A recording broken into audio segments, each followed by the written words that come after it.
What are you doing here in Ukraine?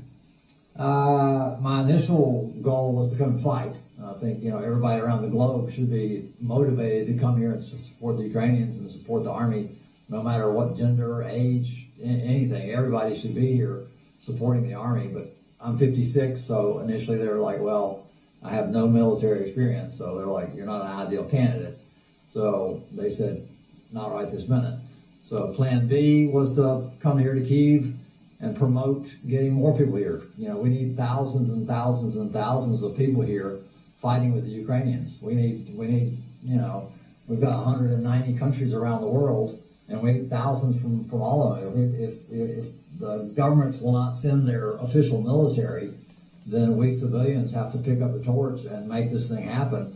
And we've gotten some wonderful people here, but it's a small fraction of the number that should be here. If we have 5,000...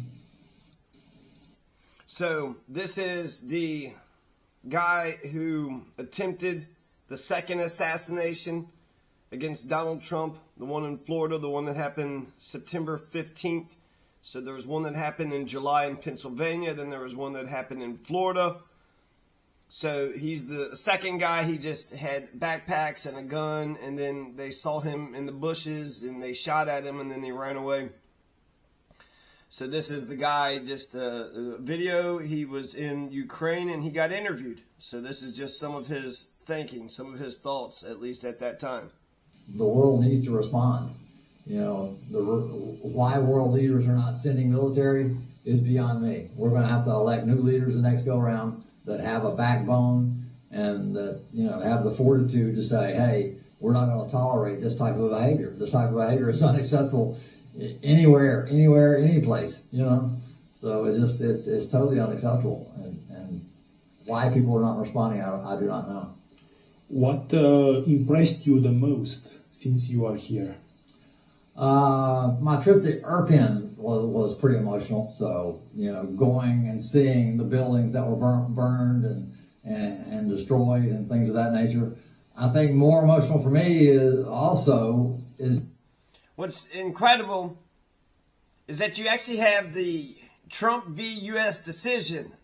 People are talking about conspiracy theories that maybe this guy was sent by our commander-in-chief to subdue a political opponent in the name of national security. As long as it's official business, as long as you can somehow say that it was official business, then the Trump v. U.S. Supreme Court decision says that it's okay to SEAL Team 6 your political opponent. It says the biggest thing is when it comes to official acts are excused. Unofficial acts are not immune, and it's absolute immunity. So if it's official business, then you have absolute immunity. If it's unofficial business, well, then you don't have absolute immunity. Just talking to the guys that have come here. When you talk to a 20-year-old guy that sold everything he owns to come here to fight, that is heroism. He's come here to risk his life for humanity, for the Ukrainians. Guys that sell everything they own to come here and support the Ukrainians while others sit at home and do nothing. It's totally mind-blowing how we have this divide of people that are selfless and courageous and wonderful and willing to sell everything they own to come here and support, keep people from getting killed, to shelter kids and protect Ukrainians, and others that just, want to sit at home and not. It's just, it's an indictment of our entire human society to say, hey, where do we stand? Do we stand for good, or do we just not care? I mean, does the world not care?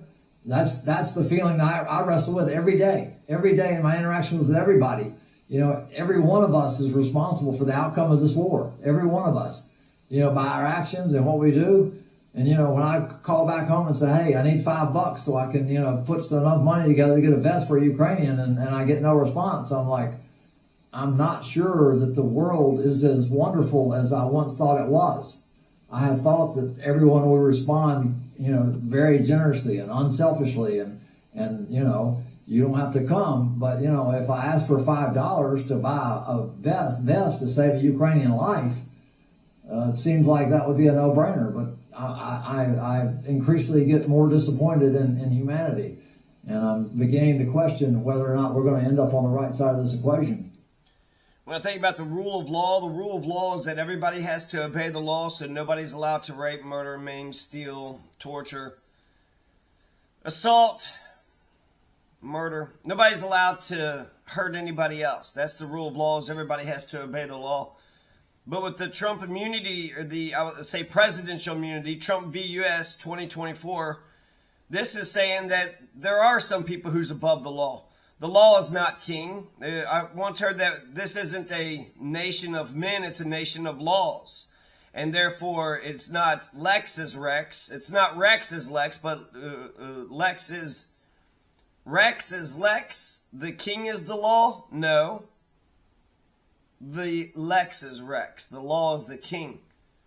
The law is the king. And so therefore, the law is the king. Look at what the Constitution says. The Constitution is a contract.